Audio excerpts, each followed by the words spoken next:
Bonjour et bienvenue sur cette nouvelle vidéo. Aujourd'hui, on va parler du cautionnement. Alors, le cautionnement, ou plus vulgairement parlé, la caution, c'est l'acte, le document par lequel on garantit le paiement des loyers. C'est-à-dire qu'une personne, une société, un organisme va se porter garant des loyers que devra payer, alors je dis des loyers à but de langage, des loyers et des charges, de façon générale des sommes qui seront à payer par le locataire dans le cadre d'un bail.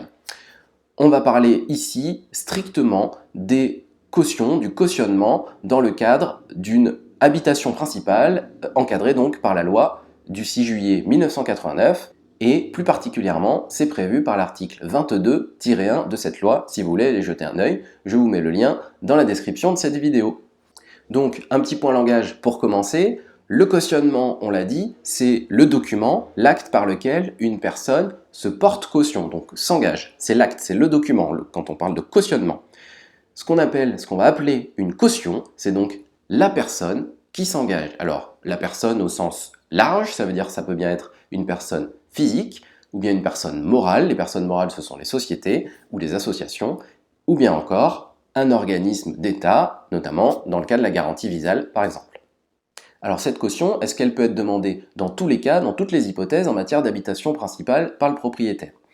Eh bien non, si le propriétaire a une assurance loyer impayé, une assurance locative ou toute assurance de protection de ce type, eh bien il n'a pas le droit de demander un cautionnement. Et ne vous amusez pas nécessairement à le faire parce que c'est inutile. La loi prévoit que le cautionnement sera nul. Ça veut dire que si vous cherchez à le faire jouer parce qu'il y a un problème avec le locataire, un problème de paiement, eh bien le magistrat va, s'il fait bien son travail, regarder que de toute façon vous aviez une assurance, si c'est porté à sa connaissance, et à ce moment-là, le cautionnement sera annulé, il ne pourra pas jouer.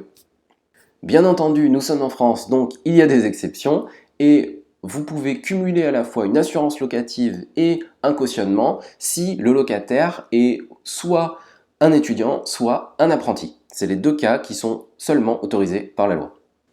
Ce qu'il faut savoir également, c'est que si le bailleur est une personne morale, une société autre qu'une SCI familiale, eh bien à ce moment-là, il n'a pas la possibilité de demander une caution personne physique. Il ne peut pas demander par exemple aux parents d'un étudiant de se porter caution. Il ne peut solliciter un cautionnement que de la part d'un organisme spécialisé ou un organisme d'État. Sauf si le locataire, là encore, est un étudiant et un étudiant non boursier. C'est ce qui est prévu dans l'article de la loi de 89. Le cautionnement, ça doit être un acte écrit, on va y venir dans un second temps, mais d'abord, sa durée, comment est-ce qu'elle est déterminée? Est-ce qu'elle peut être illimitée, indéterminée, ou est-ce qu'elle est nécessairement enfermée dans un délai? Alors, il n'y a pas de délai qui est prévu par la loi pour le cautionnement, toutefois, c'est très important d'en mentionner un dans l'acte de cautionnement, c'est très important, vous allez voir pourquoi. Tout simplement parce que si aucun délai n'est mentionné, ça veut dire que le cautionnement est réputé être à durée indéterminée, et donc, à tout moment, la caution peut se dédire, se désengager de son engagement. C'est pas vraiment se dédire, mais c'est unilatéralement mettre un terme à son engagement. Unilatéralement, ça veut dire du seul fait de sa prise de décision à elle. Elle change d'avis, elle ne veut plus être caution, eh bien, elle peut, par courrier, informer le bailleur qu'elle ne sera plus caution. Donc ça résulte uniquement de sa décision, il n'y a pas de condition plus que le fait de prendre sa décision. Par contre, ça ne prendra effet, cette résiliation, cette fin de cautionnement ne prendra effet qu'à la fin du bail. La fin du bail en cours ou bien la fin du bail renouvelé. En fait, à chaque période de renouvellement de bail ou fin ou expiration du premier bail si on est toujours dans la première période, à ce moment-là, ce sera effectif à cette date-là. Et donc c'est pour ça qu'il est vraiment super important de mentionner la durée dans l'acte de cautionnement que vous remplirez. Alors de quelle façon et quelle durée mettre? Le mieux, c'est de mettre une durée fixe, alors de le lier à la durée du bail, mais en précisant une durée et par exemple en mettant que la personne s'engage en tant que caution à cautionner et à payer à défaut de paiement du locataire principal sur une période de 3 renouvellements successifs de bail. Et donc si les baux sont de 3 ans, si le bail initial est de 3 ans, 3 renouvellements successifs, ça va amener à 12 ans. Je pense que vous êtes tranquille, il est plutôt rare que les locataires, surtout s'ils sont jeunes, restent aussi longtemps dans le logement. Et vous avez donc enfermé dans un délai le cautionnement, ce qui vous permet de ne pas être soumis à l'aléa d'une résiliation unilatérale de la part de la personne qui se porte caution. Alors cet acte de cautionnement, vous trouverez divers modèles sur internet, il n'y a pas de souci là-dessus. Il y a des mentions qui sont prescrites à peine de nullité, qui sont obligatoires à mettre dans cet acte-là. C'est très important. Sinon, le jour où vous allez vouloir faire jouer ce cautionnement et aller devant un magistrat, devant un juge, eh bien le juge va constater que le cautionnement n'est pas valable et nul et vous ne pourrez pas engager la responsabilité de la caution qui ne sera pas condamnée à payer. Donc ces mentions obligatoires, quelles sont-elles? Ces mentions obligatoires, elles sont au nombre de 3. D'abord, il faut mentionner en toutes lettres et en chiffres le montant du loyer. Et ça, c'est prévu à l'article 2297 du Code civil. Et donc, ces mentions-là doivent figurer à peine de nullité dans l'acte de cautionnement.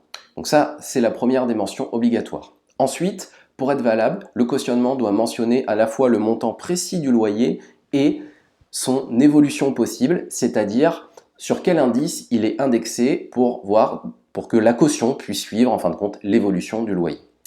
Ensuite, il doit y avoir la reproduction, donc il doit reproduire un des paragraphes de l'article de la loi de 89 qui régit donc le cadre légal de cette caution, de ce cautionnement, et donc qui est l'article, on l'a dit en début de cette vidéo, 22-1. Il y a un des paragraphes qui doit être reproduit à peine de nullité dedans, qui est le paragraphe relatif justement à la possibilité unilatérale de la caution de résilier son engagement à tout moment, si c'est un engagement à durée indéterminée. Enfin, il est important, à peine de nullité là aussi, que le bail soit annexé à la caution. Il faut que ce soit mentionné dedans et il faut que soit remis à la caution un exemplaire du bail qui sera annexé à l'acte de cautionnement.